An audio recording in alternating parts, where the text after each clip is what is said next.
안녕하세요. 저는 원광대학교 인문학연구소에서 학술연구교수로 재직 중인 이상범이라고 합니다. 오늘 제가 여러분들하고 함께 이야기할 내용은 니체의 건강철학입니다. 그리고 그 부제는 왜 건강철학인가입니다.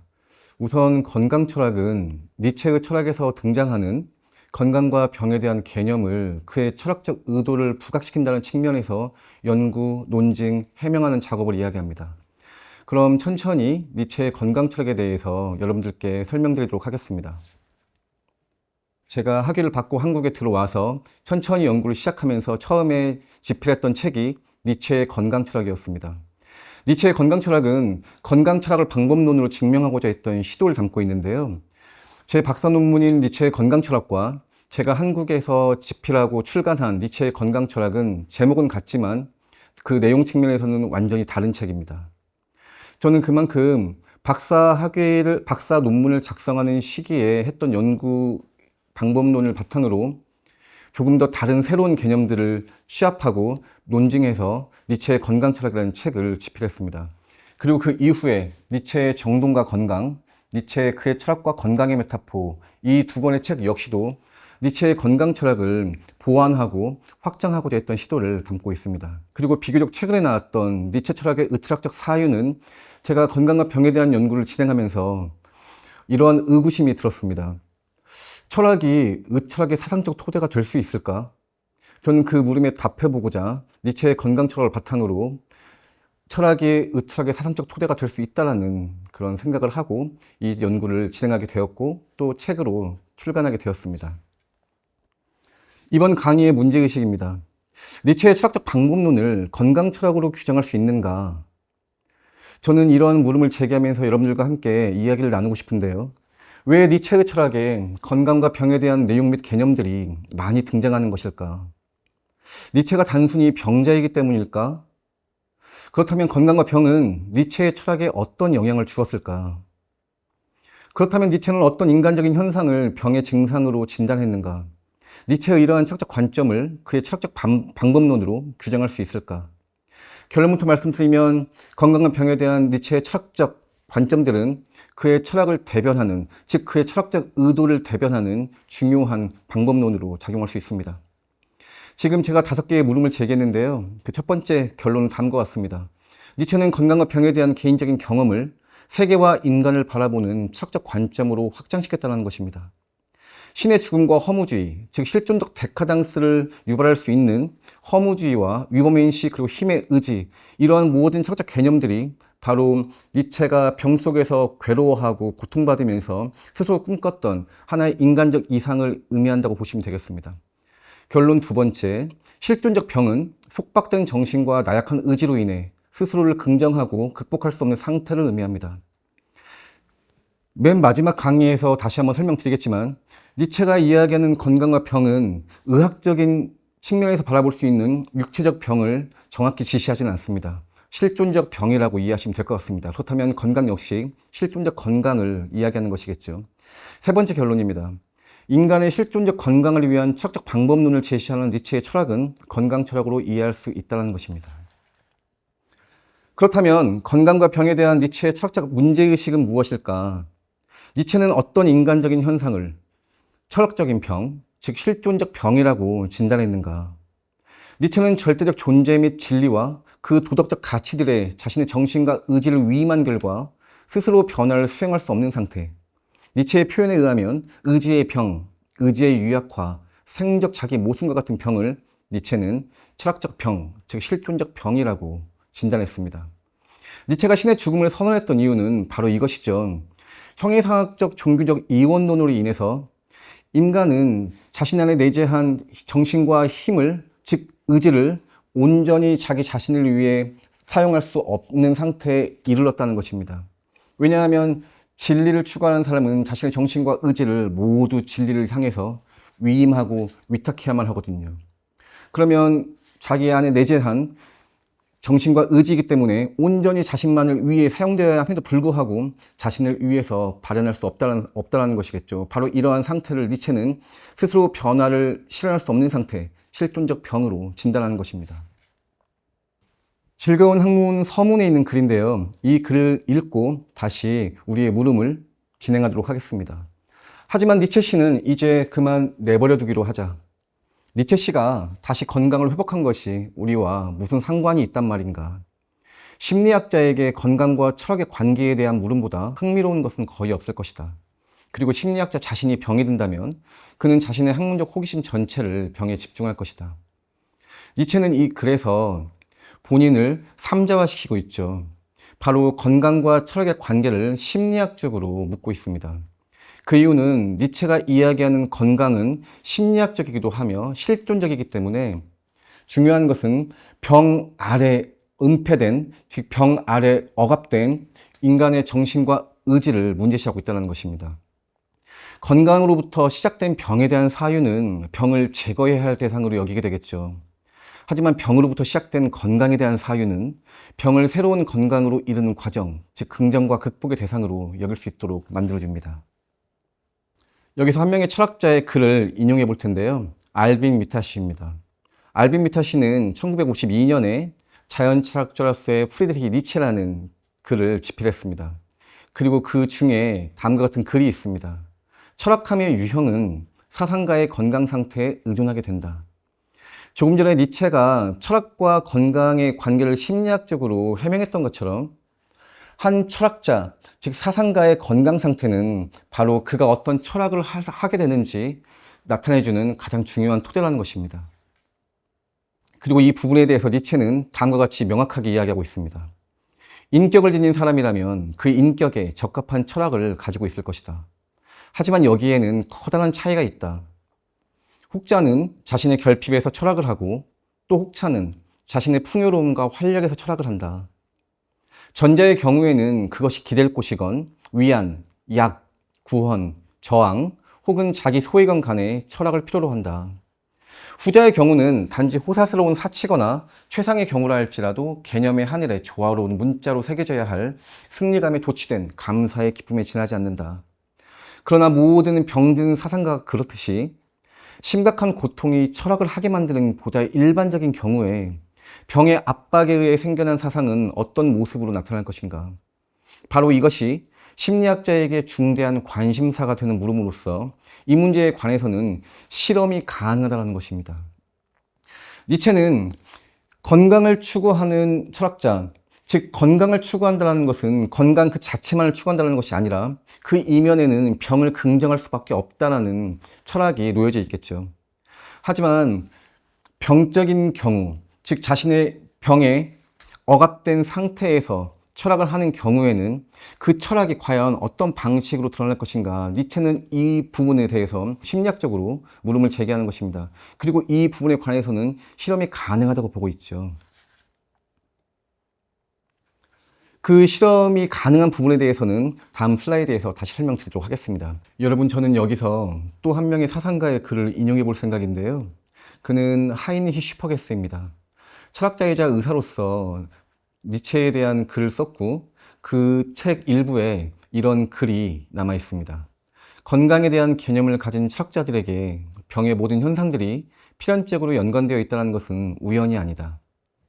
그 이 말에 담긴 의미는 건강에 대한 개념을 가진 철학자들에게 병의 모든 현상들이 필연적으로 연관되어 있을 수밖에 없다는 것은 건강과 병이 유기적으로 연결되어 있다는 것을 의미하고 있습니다. 만약에 건강과 병에 대해서 형이상학적 사유를 하는 철학자들이나 종교적인 사고를 하는 신학자들의 경우에는 건강과 병은 이원화될 수밖에 없겠죠. 마치 건강은 이성적인 충만에 의한 것이고 병은 육체적인 어떤 질병에 의한 것이고, 그리고 건강이 신의 은총, 은혜에 대한 것이라면 병은 자신의 저지른 죄에 대한 벌의 가치로 여길 수도 있겠죠.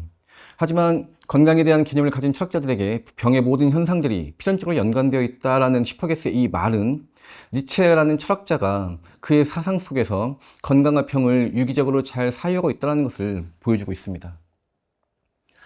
니체는 자신의 자서전적 저서죠. 이 사람을 보라 해서 다음과 같이 이야기하기도 합니다. 나는 데카당스를 앞에서 뒤로 그리고 위에서 앞으로 판독해 보았다. 병자의 광학으로부터, 다시 말해 병자의 관점으로부터 좀 더 건강한 개념들과 가치를 바라본다든지 그 반대로 풍부한 삶의 충만과 자기 확신으로부터 데카당스 본능의 은밀한 작업을 내려다본다는 것. 이것이 가장 오랫동안 나의 연습이었고 진정한 경험이었다. 어디선가 내가 대가가 되었다면 바로 여기서이다. 이제 나는 관점을 전환할 근거를 가지고 있고 관점을 전환할 도구를 가지고 있다. 왜 오로지 나에게만 가치의 전환이 도대체 가능할 수 있는지에 대한 첫 번째 이유이다. 여러분, 이 글에 담긴 니체의 의도는 분명합니다. 병자의 광학에로부터 건강한 가치들을 바라본다든지 아니면 건강한 관점에서 병의 가치를 사유해 본다는 것. 이것은 바로 니체가 건강과 병의 경계에 서 있다는 것이겠죠. 니체에게 건강은 진리를 통해서 얻을 수 있는 것도 아니고 신의 은혜로부터 얻을 수 있는 가상의 가치도 아니었습니다. 병은 현실적인 것이었고 니체의 삶을 어렵게 만들고 괴로움에 빠지게 만드는 굉장히 현실적이고 실제의 문제들이었죠. 하지만 니체는 건강과 병의 경계에서 자신의 병을 극복할 수 있는, 즉 자신의 병을 긍정하고 극복할 수 있는 가능성을 자신의 정신과 의지의 자유로 보았습니다. 만약에 자신의 정신과 의지가 병 속에서 자신으로부터 벗어난 절대적 존재나 진리를 추구하고자 한다면 자신의 정신과 의지는 온전하게 자신을 긍정하고 극복하는 방식으로 발현될 수 없을 것입니다. 니체의 철학적 사유는 여러분, 바로 가치의 전환, 즉 병으로부터 건강으로의 상승, 그리고 건강으로부터 병으로의 하강, 이 자연스러운 건강과 병의 유기적 관계를 인정하는 것이었습니다. 니체의 철학적 문제의식과 방법론, 저는 여기서 실험 철학에 대해서 말씀드리고 싶은데요. 어떻게 인간은 그 자신으로서 살아갈 수 있을까요? 자신 안에 내재한 정신과 의지가 온전히 자기 자신을 향해야만 할 것입니다. 즉 영혼과 육체를 이원화해온 형이상학적 종교적 이원론을 해체해야만 하겠죠.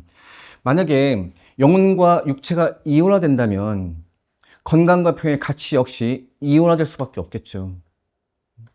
만약에 영혼을 순수한 것으로 보고 육체를 질병과 같은 타락한 것으로 본다면 어떨까요? 그러면 건강과 병은 완벽하게 이원화될 수밖에 없을 것입니다. 영혼과 육체, 정신과 의지가 일원화된 몸으로서의 삶을 살아가는 인간이 건강한 인간 유형이라고 니체는 분명하게 이야기합니다. 여기서 니체가 제시하는 몸이라는 개념, their life라는 개념은 정신과 육체, 영혼과 신체, 이 두 영역을 이원화하지 않고 하나의 몸으로 포괄하는 중요한 개념입니다. 만약 건강과 병이 형이상학적 종교적으로 이원화된다면 영혼의 건강은 육체의 병을 전제로 할 수밖에 없을 것입니다. 하지만 영혼과 육체가 몸으로 이원화된다면 건강과 병은 은혜 혹은 벌이 아니라 몸을 구성하는 생명의 본질적인 요소가 됩니다. 즉 건강과 병은 몸의 일부, 즉 몸의 자연적 현상으로 긍정될 수밖에 없을 것입니다. 그렇다면 니체는 왜 자신의 철학을 실험 철학이라고 규정했을까요? 이 부분에 대해서 니체의 글을 한번 읽고 다시 한번 부가적인 설명을 드리도록 하겠습니다. 내가 지금까지 이해하고 있는 철학, 내가 지금까지 실행하고 있는 철학은 삶에 저주받고 비난받던 면 또한 자발적으로 찾아가는 것이다. 삶에 저주받고 비난받던 면, 바로 어떤 것일까요? 소크라테스 이래로 지금까지 서양 철학사를 생각해 본다면 바로 육체성이겠죠. 고대 그리스에서 중세 일기까지 삶에 저주받고 비난받던 면은 바로 육체였습니다. 하지만 니체는 형이상학과 종교적 이원론을 해체함으로써 이제 육체를 몸으로 포괄함으로써 우리가 살고 있는 이 대지를 살아가는 유일한 실제, 그것을 바로 영혼과 육체가 합일된 몸으로서 이해하고 있는 것이겠죠. 내가 체험한 이러한 실험 철학은 시험적으로 근본적인 허무주의의 가능성마저 선취한다. 오히려 이 철학은 그 정반대에 이르기까지 공제나 예외나 선택함이 없이 세계를 있는 그대로 디오니소스적으로 긍정하게 이르기를 원한다. 한 철학자가 도달할 수 있는 최고의 상태, 삶의 디오니소스적으로 마주선다는 것, 이것에 대한 내 정식은 운명이다. 여러분, 중간에 보시면 아시겠지만 니체가 실행하고 있는 이 실험 철학은 근본적으로 허무주의의 가능성마저 선취한다고 이야기합니다. 실험 철학은 한 가지 가정을 하고 있죠. 만약에 신이 없다면 어떨까? 신이 없다면 내 삶은 공허함과 상실감, 허무함으로 가득 차게 될까? 그렇지가 않겠죠. 아, 그렇지 않을 수도 있겠구나. 신의 죽음으로 인해서, 즉 절대적 가치의 몰락으로 인해서 이제 나는 나만의 고유한 삶의 의미와 가치를 창조할 수 있겠구나. 바로 이런 실험적 가정이 인간들에게 필요하다는 것이겠죠. 하지만 절대적 존재자의 진리만을 추구하는 사람들한테 있어서는 신의 죽음이 허무주의를 유발할 수밖에 없을 것입니다. 하지만 니체는 실험 철학을 통해서 신이 없다면 이라는 이런 실험적 가정을 인간들에게 부여하는 것입니다. 왜냐하면 다시 창조적인 자신만의 삶을 살아갈 수 있는 가능성이 신의 죽음과 허무주의로부터 시작되기 때문입니다. 자, 그러기 위해서는 인간이 한 가지 가져야 할 중요한 정신적인 변화가 있겠죠. 그것은 바로 자신의 삶을 디오니소스적으로 바라본다는 것입니다. 디오니소스는 어떤 신일까요? 제우스와 세멜렉에서 잉태한 후 다시 세멜렉의 죽음으로 제우스의 오른쪽 허벅지에 잉태하다가 태어난 후 다시 거인족에게 찢겨 죽고 다시 사지가 붙여지고 다시 살아난 디오니소스는 두 번 죽고 두 번째 생을 맞이한 신이죠. 자, 반인 반신인 디오니소스에게 있어서 이제 두 번째 맞이한 생은 그 무엇보다도 중요한 생인 것입니다. 디오니소스가 와인의 신이며 항상 취해 있고 그를 따르는 수많은 무리들이 항상 와인에 취해서 소리 지르고 노래하고 춤을 추는 이유는 바로 지금 이 순간이 그 자체로 소중하기 때문이겠죠. 지금 이 순간 그 어떠한 공제나 예외, 선택함이 없이 지금 이 순간을 있는 그대로 긍정할 수 있는 신, 바로 이게 디오니소스입니다. 니체는 신의 죽음 이후에 허무주의를 긍정하고 이 긍정성을 바탕으로 자신의 삶을 고유하게 살아갈 수 있는 사람을 바로 디오니소스적인 사람이라고 이야기하죠. 자, 이렇듯 니체는 디오니소스적으로 자신의 삶에 마주서는 사람을 어떻게 이야기하느냐? 바로 운명애를 가진 사람이라고 이야기합니다. 운명애는 말 그대로 아모르파티, 자신의 운명을 있는 그대로 사랑하는 사람이겠죠. 하지만 우리가 오해하지 말아야 될 것은 운명에 대한 사랑이지 숙명에 대한 사랑이 아니라는 것입니다. 숙명은 신에 의해 부여된 저주 같은 것이지만 운명은 다르죠. 얼마든지 나의 노력, 즉 긍정과 극복에 의해서 삶은 변화될 수 있다는 것을 니체는 디오니소스와 운명애를 통해서 설명하고 있습니다. 자, 실험 철학을 통해서 니체는 다음과 같은 사상적 결단에 이릅니다. 우리는 왜 관념론자가 아닌가? 과거의 철학자들은 감각에 대해 두려움을 지니고 있었다. 우리는 이 두려움을 너무 많이 잊어버린 것이 아닐까? 오늘날 우리 현대인들과 미래인들 모두는 철학적으로 감각론자들이다. 이론이 아니라 실천과 실제에 있어서. 지금 이곳에 살고 있는 우리 현대인들, 그리고 지금 이 순간에 자신이 감각론자라는 것, 자신의 삶을 지배할 수 있는 절대적 존재나 진리가 없다는 것, 온전히 내가 내 스스로를 감각하고 내 감정을 통해서 느낄 수 있는 이 대지에서의 삶을 살아갈 수 있는 사람들, 그리고 그렇게 살아갈 수 있는 삶이 온전히 자신의 삶이라고 이야기하는 사람들, 그렇게 자신의 미래를 변화시킬 수 있는 사람들에게 있어서는 스스로 감각론자라고 느낄 수밖에 없다는 것입니다. 중요한 것은 이론이 아니라 실천과 실제에 있어서라겠죠. 즉, 단순한 알을 통해서 그렇게 살아야겠구나라는 것이 아니라 이론적인 문제가 아니라 내가 실제로 이렇게 사는 것이 나의 진정하고 고유한 삶이라는 것을 느끼고 실천하는 사람들의 삶이라는 것이겠죠. 결론적으로 요약하면 모든 철학적 관념론은 지금까지 질병과 같은 것이었다. 철학적 관념론, 건강과 병을 이원화시키는 형이상학적이고 종교적인 사고 방식, 이러한 사유 자체가 이미 질병과 같은 것이었다는 것입니다. 이것은 플라톤의 경우처럼 너무 충만하고 위험한 건강에 대한 조심, 초강력한 감각에 대한 공포, 현명한 소크라테스주의자의 영념에서 나온 것이 아니었다.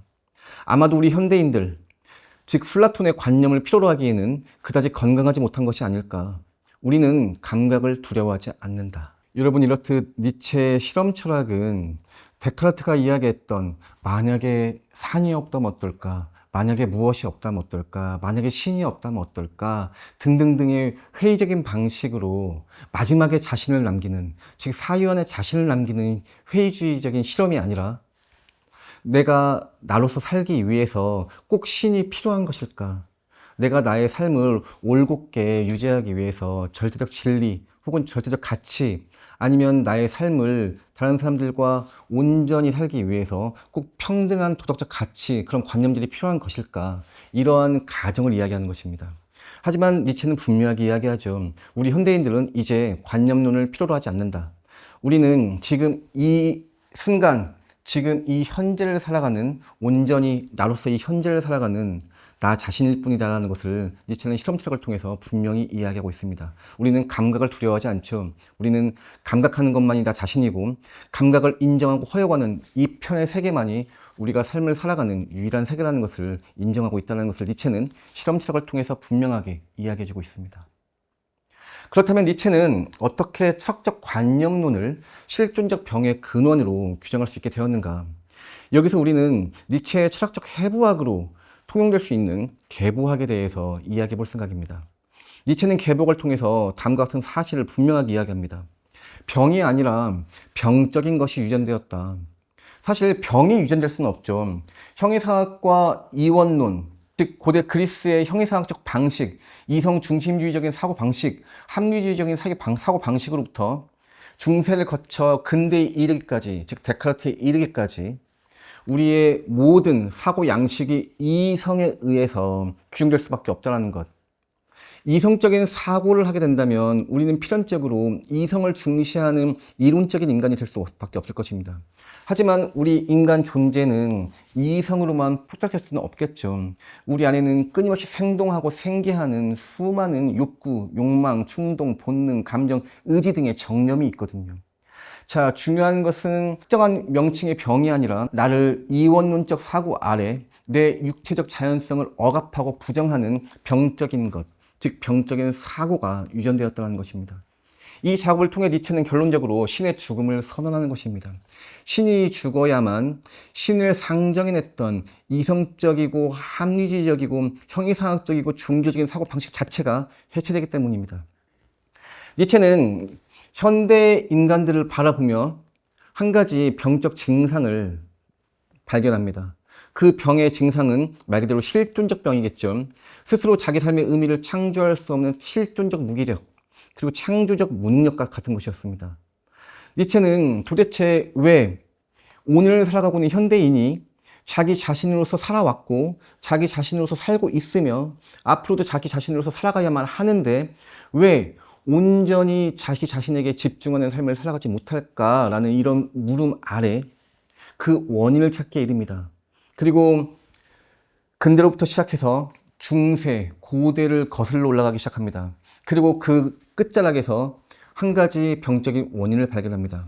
바로 그 병적 원인은 형이상학과 종교, 그리고 그 원리로서 이원론, 그리고 형이상학과 종교의 실천적 원리로서의 도덕입니다. 모든 철학적 관념론은 지금까지 질병과 같은 것이었다. 사람들의 힘과 의지를 소진시키는 것이 유전되었다는 것입니다. 특정한 전염병, 특정한 생물학적 병, 특정한 역사적 병이 아니라, 즉 문명의 병이 아니라 철학적인 병, 인간의 사유와 사고, 생각을 옹졸하게 억압시키는, 그럼으로써 자꾸 인간을 그 자신으로부터 멀어지게 하는 이러한 사고의 억압을 니체는 힘과 의지를 소진시키는 유전적인 것이라고 이야기하고 있습니다. 다음의 글을 통해서 니체에 대한 견해를 조금 더 쉽게 이해할 수 있을 것입니다. 어떤 젊은이가 일찌감치 얼굴이 창백해지고 생기를 잃어가면 그의 친구들은 말한다.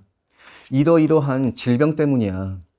하지만 나는 말한다. 그가 병들었다는 것, 그가 병을 견뎌내지 못했다는 것은 이미 퇴락해버린 삶의 결과이며 힘의 소진이 유전되었던 결과라는 것입니다.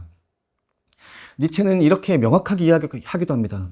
병자에게서 건강의 에너지는 병들게 하는 요소에 대한 거친 저항에서 드러난다.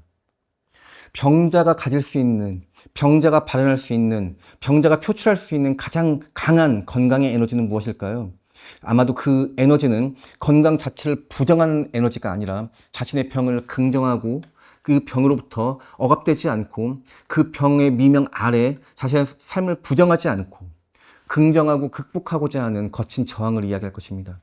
그래서 니체는 힘의 소진을 가장 본질적인 실존적 병으로 인지하고 있는 것입니다.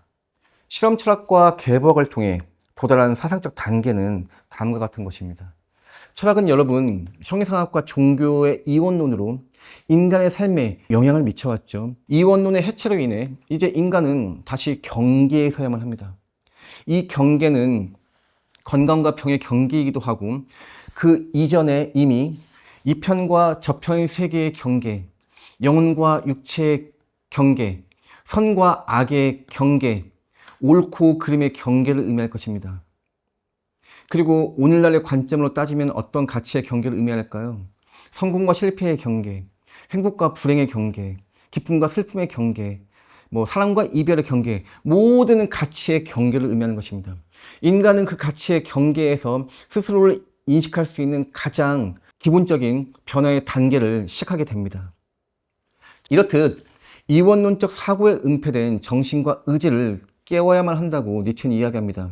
정신과 의지가 깨어나야만 우리는 양극단에 위치한 그 어느 한 가치에 매몰되지 않고 가치의 경계에서 모든 가치를 사유할 수 있게 된다는 것이겠죠. 경계에서 모든 가치를 사유한다는 것은 이 가치들 중 어느 것도 부정하지 않고 자신의 삶의 가치로 포괄할 수 있다는 것을 의미할 것입니다. 여기서 인간의 실존적 건강과 병은 판명됩니다. 이렇듯 인간은 건강과 병 사이에서 삶을 살아갈 수밖에 없습니다. 다시 말씀드리면 자기 보존과 자기 극복 사이에서 인간은 끊임없이 방황할 수밖에 없겠죠. 오히려 이게 건강한 상태겠죠. 건강과 병, 선과 악, 기쁨과 슬픔, 성공과 실패, 사랑과 이별, 행복과 불행, 이런 모든 가치의 경계에서 인간은 방황해야만 합니다. 모든 가치들은 모순적이어야만 하겠죠. A라는 가치는 명확하고 B라는 가치가 불명확하다면 이 삶은 어쩔 수 없이 A라는 가치를 따라갈 수밖에 없겠죠. 그러면 이 경계의 사람은 엄밀하게 말하면 경계에 설 수 없겠죠. A라는 가치만을 추구하고 B라는 가치를 부정할 수 없기 때문에 삶의 반쪽밖에 경험할 수 없게 되는 것입니다. 니체는 이 부분에 대해서 명확하게 이야기하고 있습니다. 사람은 동물과 위범현시 사이를 잇는 밧줄, 심연 위에 걸쳐있는 하나의 밧줄이다. 저편으로 건너가는 것도 위험하고 건너가는 과정, 뒤돌아보는 것, 벌벌 떨고 있는 것도 위험하며 가만히 멈춰 서 있는 것도 위험하다. 자, 니체가 이렇게 말하고 있듯이 우리 인간은 본질적으로 경계에서의 삶을 살아갈 수밖에 없으며 경계에서의 삶을 살아가기를 희망해야 하고 경계에서의 삶에 만족해야만 한다는 것이겠죠. 이 경계에서의 삶에 불만족하고 경계에서의 삶에서 벗어나고자 하는 사람이 하나의 특정한 가치, 절대적인 존재, 진리를 추구하게 됨으로써 자신의 정신과 의지를 온전히 자신을 위해 발현할 수 없게 되는 실존적 병의 상태에 이르게 된다는 것입니다. 니체는 이렇게 분명히 이야기합니다. 사람에게 위대한 것이 있다면 그것은 그가 목적이 아니라 하나의 교량이라는 것이다. 즉 하나의 과정이라는 것이겠죠.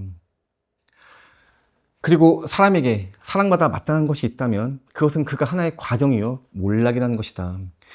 여러분, 여기서 몰락이라는 개념이 조금 어렵게 다가오는데요. 니체가 이야기하는 몰락이라는 개념은 굉장히 긍정적인 의미를 담고 있습니다. 마치 실패하고 좌절하는 그런 의미가 아니라 태양이 하늘 높이 솟았다가 시간이 지나면 달에게 자리를 양보하고 다시 다음날 떠오르듯이 우리 인간도 어제로부터 몰락해서 다시 내일 새로운 하루를 위해서 떠올라야만 한다는 그런 의미를 담고 있습니다. 즉 인간은 매일매일의 하루가 새롭게 시작된다는 것이겠죠. 이것이 과정이라는 것입니다. 자, 여기서 우리는 이제 위버맨시라는 개념에 대해서 한번 이야기해 볼 생각인데요. 위버맨시는 바로 모든 가치의 경계에서 오직 자기 자신으로서 살아가고자 하는 인간 유형에 대한 명칭입니다. 자, 그래서 위버맨시는 되어가는 인간이라고 이야기해도 될 것입니다. 왜냐하면 가치의 경계에서 하나의 절대적 가치만을 추구하는 사람이 아니라 가치의 경계에서 매 순간 방황하고 힘들어하며 괴로워하고 결국 선택하고 결정하고 결단하는 인간 유형이 위버맨시이기 때문에 위버맨시는 오늘을 살고 내일을 살며 그렇게 미래를 살아가는 인간 유형, 그리고 그 과정에서 온전히 자기 자신이 되어가는 인간 유형, 즉 되어가는 인간 유형인 것입니다. 위버맨시는 독일어 위버와 맨시의 복합 명사인데요. 위버는 무언가를 넘어선다는 뜻이고 맨시는 인간을 의미합니다. 즉 위버는 슈퍼맨을 의미하는 것이 아니라 바로 오버맨, 끊임없이 무언가를 넘어선다는 것이죠. 하지만 중요한 것은 위버와 맨시, 오버와 맨이 하나의 명사로 합쳐진 명사이기 때문에 내가 무언가를 극복한다는 것, 내가 무언가를 넘어선다는 것은 다름 아닌 나 자신일 수밖에 없다는 것입니다. 자, 이렇듯 위버맨시는 끊임없이 자기 자신이 되어가는 인간이에요. 자신의 힘과 의지를 모두 자신을 위해, 즉 스스로를 위해 사용하는 인간. 그렇게 매 순간 자기 자신을 극복하는 인간. 나아가 결국은 자기 자신을 넘어서는 인간. 다시 말해 결국 자신의 한계를 넘어서는 자. 결론적으로 결국 자기 자신이 되어가는 인간. 이런 인간 유형을 니체는 위버맨시라고 이야기합니다. 여러분, 건강은 건강만으로 지켜줄 수 없겠죠. 건강이 그 자체로 소망할 만한 가치가 될 수 있는 이유는 바로 병이 있기 때문입니다. 평생 동안 한 번도 아파보지 않은 사람이 병의 가치를 알 수 있을까요? 또 평생 동안 병으로 고통받았던 사람이 건강의 가치를 맹목적으로 추구할 수밖에 없는 것도 어쩌면 당연한 일일 것입니다. 그래서 인간은 건강과 병의 경계에서의 삶을 살아가는 것이 가장 중요한 것입니다. 건강은 병을 통해 더 새롭고 더 즐기고 더 유쾌한 건강으로 나아갈 수밖에 없습니다. 되어가는 인간 유형으로서 위버맨시에게 신의 죽음이 자신만의 고유한 삶을 살아갈 수 있는 변화의 토대이자 시작이듯이 이제 병은 다시 건강해질 수 있는 실존의 기회로 인정될 수 있을 것입니다.